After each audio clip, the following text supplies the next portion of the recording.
जय हिंद दोस्तों, मैं आपका अपना इंग्लिश टीचर सुधीर निषाद आज लेकर के आया हूँ क्लास 10 वालों के लिए बहुत ही प्यारा लेक्चर क्या है। सेकंड पोम है, पहली पोम करा दी थी, सेकंड पोम में बात करने जा रहे हैं फायर एंड आइस की। और जब फायर एंड आइस और डस्ट ऑफ स्नो की बात करते हैं तो दोनों पोम जो लिखी गई है वो किसके द्वारा, रॉबर्ट फ्रॉस्ट जी के द्वारा लिखी गई है। इन दो में से एक पोम आपके सेंट्रल आइडिया के रूप में 2026 के बोर्ड एग्जाम में आएगी, फिक्स है। पहले करा दे रहा हूं मैं आपको क्या, पोम का एक्सप्लेनेशन, और इसके बाद इधर क्या लिखा हुआ है, सेंट्रल आइडिया। तो दोनों का हिंदी मतलब बता दूंगा ताकि आपको लर्न करने में आसानी हो जाए। फॉर्मेट आपको यही अप्लाई करना है जो मैं फॉर्मेट बता रहा हूँ, सिर्फ इसी फॉर्मेट में लिखना है। अगर आपको सेंट्रल आइडिया लिखना है तो भी आपको क्या लिखना है, पहले लिखना है द पोम, द पोएम जो है वो लिखना है, और रॉबर्ट फ्रॉस्ट जी का DOB प्लस जब कब एक्सपायर हुए थे तब की डेट। दो बातें इतने लिखनी है।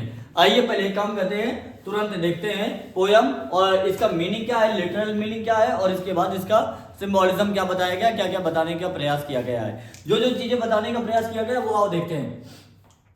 और देखते क्या कहते हैं, सम से कुछ कहते हैं the world will and in fire. कुछ लोगों का मानना है कि संसार का अंत किससे होगा, फायर से होगा, सम से इन आइस। और कुछ लोग कहते हैं किससे, आइस से होगा। आइस मतलब क्या होता है सर, बर्फ। बर्फ मतलब आप ये कह सकते हैं कोल्ड हार्ट, ठीक है। और ये जो सर फायर लिखा है, फायर का इक्विवेलेंट क्या होता है सर, डिजायर, या आप एंगर भी कह सकते हैं। तो क्या कह रहे हैं, कुछ लोग कहते हैं, पहले लिटरल मीनिंग जानेंगे फिर इसका सिंबोलिज्म जानेंगे। सम से the world will and in fire, कुछ कहते हैं कि संसार का अंत किससे होगा, फायर से होगा, और कुछ लोग कहते हैं कि आइस से होगा। और इसके बाद फ्रॉम व्हाट, जहां तक जो कुछ भी, फ्रॉम व्हाट जो कुछ भी, आई हैव टेस्टेड मैंने जाना है या मैंने चखा है, ऑफ डिजायर किसके बारे में सर, डिजायर के बारे में अभी तक जो कुछ भी मैंने जाना है। आई होल्ड मैं रुका हुआ हूं, मैं सपोर्ट करता हूं। तो एक क्वेश्चन आपसे पूछा जाता है, ये भी बताऊंगा। I hold with those who favour fire, मैं उन लोगों के पक्ष में हूं जो फेवर करते हैं सर किसका, फायर का। तो यानी डिजायर इक्विवेलेंट क्या है, फायर है। क्या है सर, डिजायर इक्विवेलेंट फायर, यानी फायर इक्वल डिजायर। और सर एक वर्ड याद कर लीजिए, आइस। आइस इक्वल क्या है, कोल्ड हार्ट, यानी मतलब आप ये कह सकते हैं नफरत या हेट्रेड। आगे लिखा है बट लेकिन, if it had to perish twice, यदि बेटा क्या है, ट्वाइस। ट्वाइस मतलब होता है दो बार, और सर ये क्या है, पेरिश। पेरिश मतलब होता है किसी चीज का नष्ट होना या विनाश होना। If it had to perish, यदि इसका विनाश हुआ कितने बार, दो बार। यदि इस संसार का, यानी एक वर्ड लिखा है इट, ये इट किसके लिए आया है सर, एक वर्ड फिर से याद कर लीजिएगा, वर्ल्ड। इट किसके लिए आया है, वर्ल्ड के लिए आया है। और इट का यूज क्यों किया गया है, इट का यूज मैंने बताया था। अब सीधा लिखिए uses of it, Sudhir Nishad, आपको वीडियो मिल जाएगा और चेक कर लीजिए। लिखा है but if it had to perish, यदि इसका नष्ट हुआ या इस संसार का विनाश हुआ कितने बार, दो बार। तो आई थिंक मुझे लगता है, I know enough of hate, मैं काफी कुछ किसके बारे में जानता हूँ, हेट के बारे में जानता हूँ। हेट इक्विवेलेंट बेटा क्या था, आइस, यानी मैं बर्फ के बारे में, या कोल्ड हार्ट के बारे में, या ऐसे निर्दयी व्यक्तियों के बारे में जानता हूँ जो हमेशा से केवल और केवल विनाश करने के चक्कर में रहते हैं, केवल और केवल किसी चीज को नष्ट करने के लिए रहते हैं। और क्या है यहाँ पे, डिजायर, क्योंकि संसार का नष्ट दो चीजों से बताया गया, तो क्यों बताया गया, रीजन अभी समझा रहा हूं। टू से, और क्या कहते हैं ये कहना है दैट की फॉर डिस्ट्रक्शन आइस। एक रीजन ये भी हो सकता है, सर कह रहे हैं कि क्या है, आई थिंक मुझे लगता है मैं काफी कुछ हेट के बारे में जानता हूं, और कहता हूं क्या कि for destruction ice is also great, कि अगर आइस से अगर इस संसार का विनाश हुआ तो ये भी एक महान कारण होगा। डिस्ट्रक्शन मतलब ही होता है विनाश, यानी ये भी एक क्या होगा, महान कारण होगा। एंड वुड सफिस, और ये क्या होगा, पर्याप्त होगा। सफिस बना कहां से है, तो सफिशिएंट, किससे बना है, सफिशिएंट से बना है। तो क्या करें, एंड वुड सफिस, और यह पर्याप्त होगा। क्या होगा सर, पर्याप्त होगा। तो आप एक वर्ड जान लीजिए, डिजायर इक्वल फायर, या fire equal desire. Ice equal आप क्या बोलेंगे सर, हेट्रेड, क्या बोलेंगे, हेट्रेड बोलेंगे सर। और एक वर्ड लिखा है इट, इट इक्वल आप क्या बोल देंगे, वर्ल्ड, यानी इट किसके लिए आया इस पोम में, वर्ल्ड के लिए आया है। और एक वर्ड यहां से और आप लोग सीख लीजिए, कि होल्ड का मीन क्या है यहाँ पे बताया गया है। होल्ड मतलब सर किसी को सपोर्ट करना या किसी के फेवर में होना, ठीक है।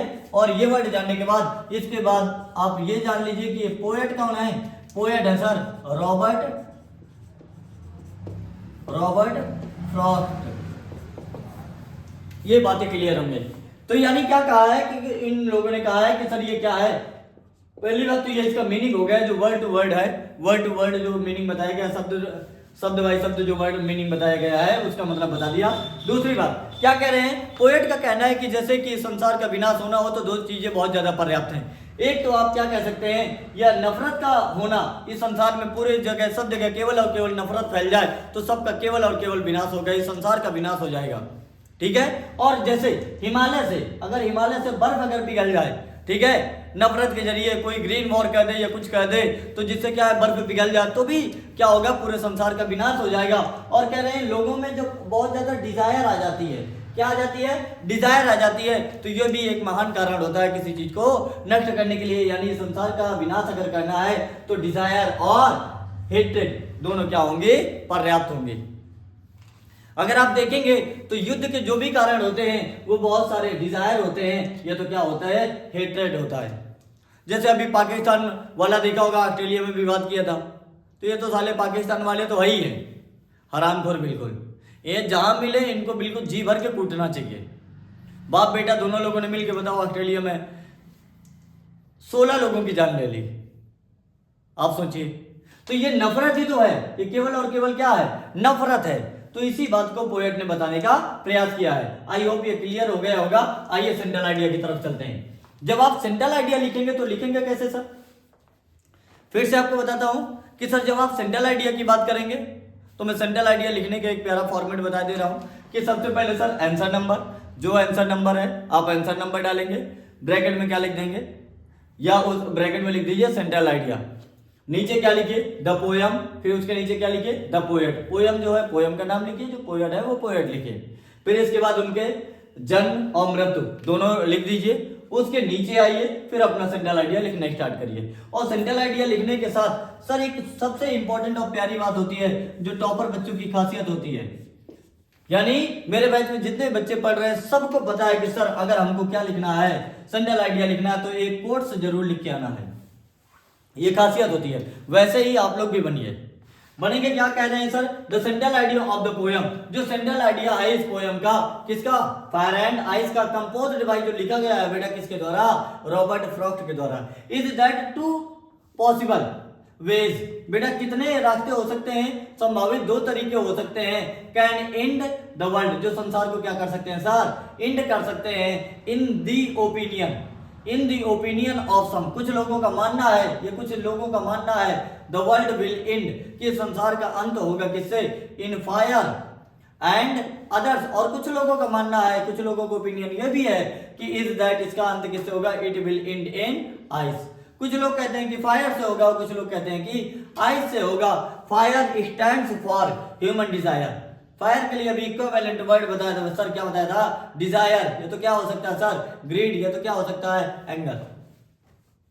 और इसके बाद क्या कह रहे हैं सर कि फायर स्टैंड्स, जो फायर स्टैंड कहता है वो किसके लिए, डिजायर के लिए, ग्रीड के लिए, और सर किसके लिए, एंगर के लिए।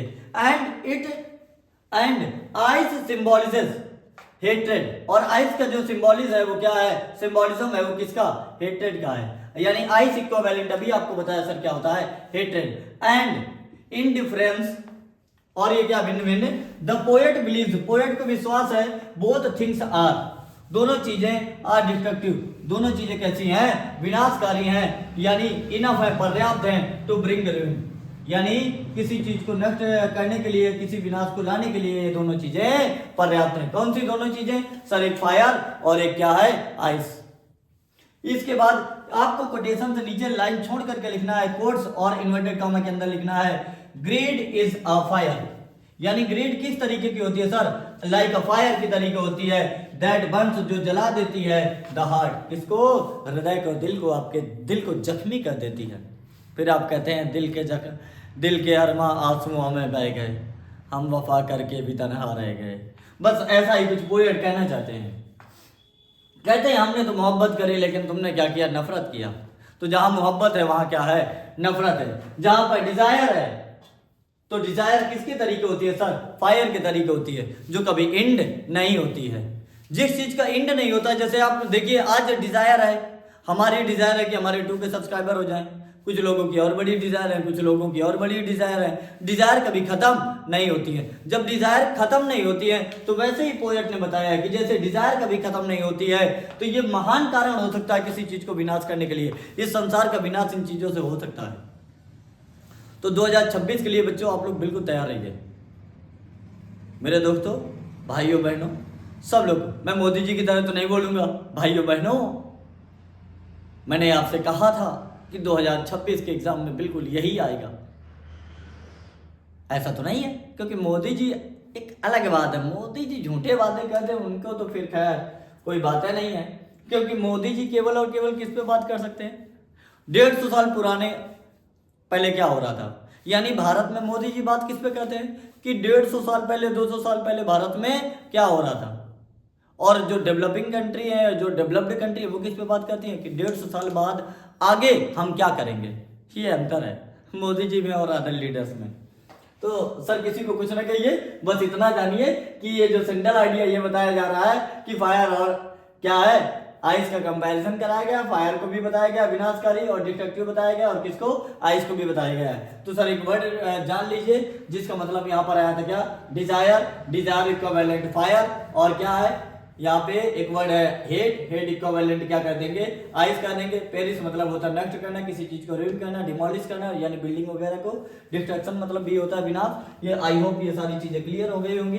अगर आपको ये सारा ज्ञान मिल गया है तो थोड़ा सा सपोर्ट हमको भी करिए। बाकी मिलते हैं अगले नए वीडियो लेक्चर में, तब तक के लिए जय हिंद।